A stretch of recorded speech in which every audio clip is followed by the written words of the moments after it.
America suffers from a dangerous brain drain. Why America is teetering on the brink in tonight's preamble. From government to media, from entertainment to woke corporations, the United States is seeing the result that comes from allowing the government to educate our kids. We have morally bankrupt, intellectually bereft, and dangerously ignorant policies and positions that are being foisted upon us against our will. China has threatened the use of military action if Nancy Pelosi visits our ally, Taiwan. China, like the former Soviet Union, seeks world domination of communism. And back here at home, we appear to be making communist China's job a hell of a lot easier, as China is reportedly preparing for war. We are saddled with a severe handicap from within our own nation. To use a sports analogy, we don't have a deep bench. Speaking of the sports world, Chris Ballard is the general manager of the anti-American National Football League's Indianapolis Colts. In a stunning display of ignorance that plays right into the insulting stereotype leveled at athletes as, quote, dumb jocks, Mr. Ballard made this 100% false, 100% specious statement to an equally ignorant press. When do our elected officials actually do something about it instead of their own political gain? And both sides are completely wrong. I'm not anti-gun, but I'm anti-military style weapons. That it blows my mind away that an 18-year-old kid can walk in and buy an AK-15 automatic weapon. Okay, it amazes me how many lies one man can fit into a 30-second soundbite. He has a promising career as a Democrat politician if this whole anti-American NFL thing doesn't work out. Fact, there is no such thing as an assault weapon for civilian use.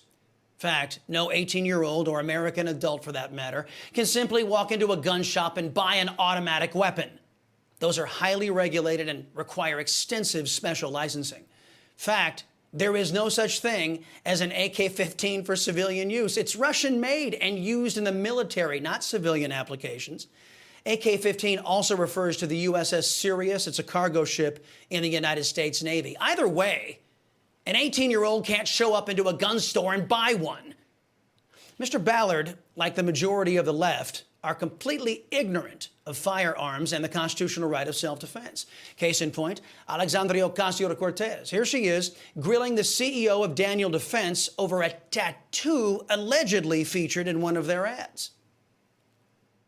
Do you know, I'd like to draw your attention to that red tattoo featured in your company's advertisement.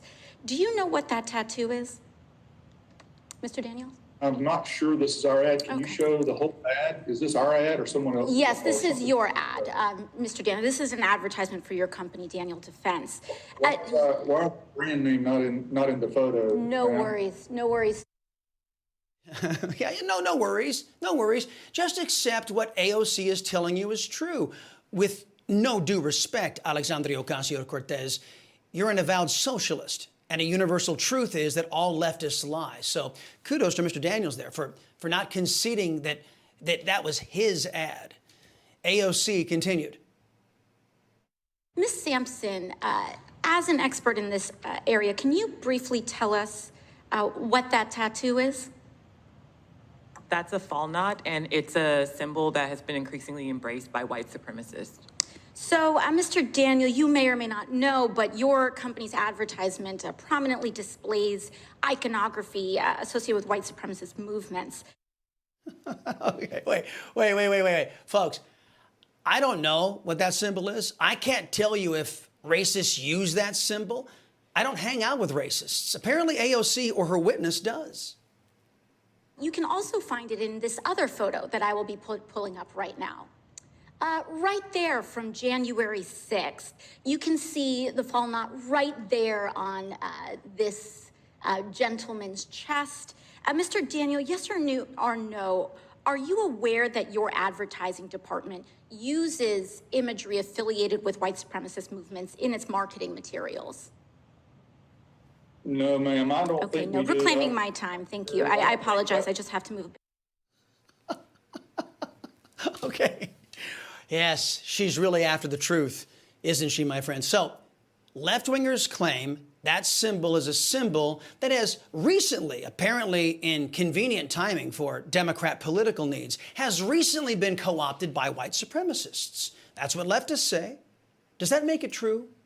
What if white supremacists said tomorrow that their new symbol was the Democrat donkey, you know, like it was back in the Jim Crow South? Would that then make the Democrat Party once again the party of white supremacy? But I don't want to accept that AOC or her left-wing witness are at all credible in determining what is true and what isn't. Why?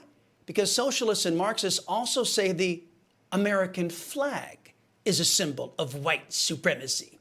They say our Constitution is an example of white supremacy. But it doesn't stop there. The mentally deficient folks on the left say getting the correct answer on a math problem is an example of white supremacy. No, it's true. Mindless, agenda-driven slackers claim that our societal expectations, that our children can do simple math, is white supremacy. So that begs the question. Just because one of the least intellectually gifted, one of the dimmest bulbs in the U.S. Congress, finds a person who says that a particular symbol is all of a sudden associated with white supremacy, trying to make, the linkage between self-defense and white supremacy, do we have to accept such a childish and insane rationale? If you don't know the answer yet, keep in mind, these same people claim that this person is a woman. That should give every sane American an idea just how much we should be listening to Democrats. That's why Mitch McConnell's and Kevin McCarthy's GOP have very few excuses in doing what their leadership has just done. The GOP in the Senate, in an astonishing display of capitalism, signed on to the $52 billion CHIPS bill. This is a massive effort by politicians to pick winners and losers in industry by undertaking corporate welfare and lavishing their preferred businesses with our cash, allegedly to bring them back to America. Now, don't forget, it was the United States Congress that created in America through their onerous taxation and burdensome regulations that forced our companies offshore to begin with. Now they want to saddle our great-great-grandchildren with more unrepayable debt to fix a problem they created. It gets worse. The bill has grown from $52 billion to $250 billion. Oh, but wait, it gets much worse. After the GOP in the Senate threw more good money after bad by voting for this awful bill, Joe Manchin reminded the GOP that pinning their hopes on a Democrat is always a losing bet, always a fool's errand.